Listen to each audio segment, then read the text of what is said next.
मृत्योर्मुक्षीमामृतात् स्वाहा ओम त्र्यंबकं यामहे सुगंधिं पुष्टिवर्धनम् उर्वारुकविबन्धनात् ओम त्र्यंबकं यामहे सुगंधिं पुष्टिवर्धनम् झुम सह सहजुम ओम उर्वारुकविबन्धनात् मृत्योर्मुक्षीमामृतात् स्वाहा त्र्यंबकं यामहे सुगंधिं पुष्टिवर्धनम् ओम झुम सह सहजुम ओम उर्वारुकविबन्धनात् मृत्योर्मुक्षीमामृतात् स्वाहा ओम त्र्यंबकं यामहे सुगंधिं पुष्टिवर्धनम् ओम झुम सह सहजुम ओम उर्वारुकविबन्धनात् मृत्योर्मुक्षीमामृतात् स्वाहा ओम त्र्यंबकं यामहे सुगंधिं पुष्टिवर्धनम् ओम झुम सह सहजुम ओम उर्वारुकविबन्धनात् मृत्योर्मुक्षीमामृतात् स्वाहा ओम त्र्यंबकं यामहे सुगंधिं पुष्टिवर्धनम् ओम झुम सह सहजुम ओम उर्वारुकविबन्धनात् मृत्योर्मुक्षीमामृतात् स्वाहा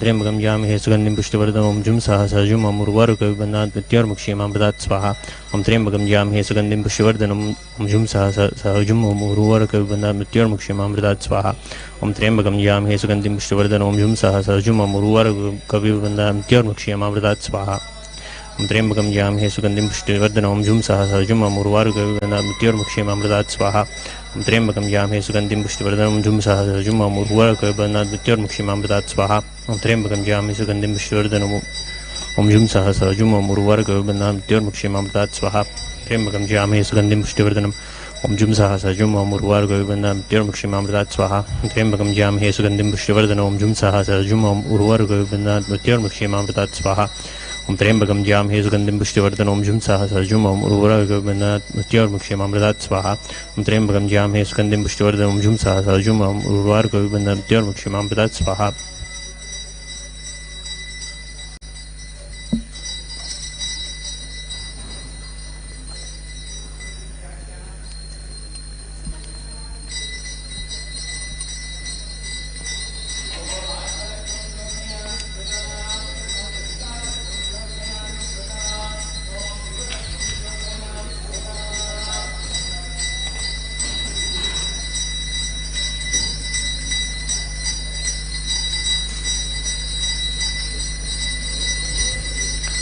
ओम त्र्यंबकं यामहे सुगंधिं पुष्टिवर्धनम् ओम झुम सह सहजुम ओम उर्वारुकविबन्धनात् मृत्योर्मुक्षीमामृतात् स्वाहा ओम त्र्यंबकं यामहे सुगंधिं पुष्टिवर्धनम् ओम झुम सह सहजुम ओम उर्वारुकविबन्धनात् मृत्योर्मुक्षीमामृतात् स्वाहा ओम त्र्यंबकं यामहे सुगंधिं पुष्टिवर्धनम् झुम सह सहजुम ओम उर्वारुकविबन्धनात् मृत्योर्मुक्षीमामृतात् स्वाहा ओम त्र्यंबकं यामहे सुगंधिं पुष्टिवर्धनम् झुम सह सहजुम ओम उर्वारुकविबन्धनात् मृत्योर्मुक्षीमामृतात् स्वाहा त्र्यंबकं यामहे सुगंधिं पुष्टिवर्धनम् झुम सह सहजुम ओम उर्वारुकविबन्धनात् मृत्योर्मुक्षीमामृतात् स्वाहा ओम त्र्यंबकं यामहे सुगंधिं पुष्टिवर्धनम् झुम सह सहजुम ओम उर्वारुकविबन्धनात् मृत्योर्मुक्षीमामृतात् स्वाहा ओम त्र्यंबकं यामहे सुगंधिं पुष्टिवर्धनम् झुम सह सहजुम ओम उर्वारुकविबन्धनात् मृत्योर्मुक्षीमामृतात् स्वाहा ओम त्र्यंबकं यामहे सुगंधिं पुष्टिवर्धनम् झुम सह सहजुम ओम उर्वारुकविबन्धनात् मृत्योर्मुक्षीमामृतात् स्वाहा ओम त्र्यंबकं यामहे सुगंधिं पुष्टिवर्धनम् झुम सह सहजुम ओम उर्वारुकविबन्धनात् मृत्योर्मुक्षीमामृतात् स्वाहा ओम त्र्यंबकं यामहे सुगंधिं पुष्टिवर्धनम् झुम सह सहजुम ओम उर्वारुकविबन्धनात् मृत्योर्मुक्षीमामृतात् स्वाहा ओम त्र्यंबकं यामहे सुगंधिं पुष्टिवर्धनम् झुम सह सहजुम ओम उर्वारुकविबन्धनात् मृत्योर्मुक्षीमामृतात् स्वाहा ओम त्र्यंबकं यजामहे सुगंधिं पुष्टिवर्धनम् उर्वारुकविबन्धनात् मृत्योर्मुक्षी ओम त्र्यंबकं यजामहे सुगंधिं पुष्टिवर्धनम् ओम झुम सह सहजुम ओम उर्वारुकविबन्धनात् मृत्योर्मुक्षीमामृतात् स्वाहा ओम त्र्यंबकं यजामहे सुगंधिं पुष्टिवर्धनम् ओम झुम सह सहजुम ओम उर्वारुकविबन्धनात् मृत्योर्मुक्षीमामृतात् स्वाहा ओम त्र्यंबकं यामहे सुगंधिं पुष्टिवर्धनम् ओम झुम सह सहजुम ओम उर्वारुकविबन्धनात् मृत्योर्मुक्षीमामृतात् स्वाहा ओम त्र्यंबकं यामहे सुगंधिं पुष्टिवर्धनम् ओम झुम सह सहजुम ओम उर्वारुकविबन्धनात् मृत्योर्मुक्षीमामृतात् स्वाहा ओम त्र्यंबकं यामहे सुगंधिं पुष्टिवर्धनम् झुम सह सहजुम ओम उर्वारुकविबन्धनात् मृत्योर्मुक्षीमामृतात् स्वाहा ओम त्र्यंबकं यामहे सुगंधिं पुष्टिवर्धनम् ओम झुम सह सहजुम ओम उर्वारुकविबन्धनात् मृत्योर्मुक्षीमामृतात् स्वाहा ओम त्र्यंबकं यामहे सुगंधिं पुष्टिवर्धनम् ओम झुम सह सहजुम ओम उर्वारुकविबन्धनात् मृत्योर्मुक्षीमामृतात् स्वाहा ओम त्र्यंबकं यजामहे सुगंधिं पुष्टिवर्धनम् ओम झुम सह सहजुम ओम उर्वारुकविबन्धनात् ओम त्र्यंबकं यामहे सुगंधिं पुष्टिवर्धनम् ओम झुम सह सहजुम ओम उर्वारुकविबन्धनात् मृत्योर्मुक्षीमामृतात् स्वाहा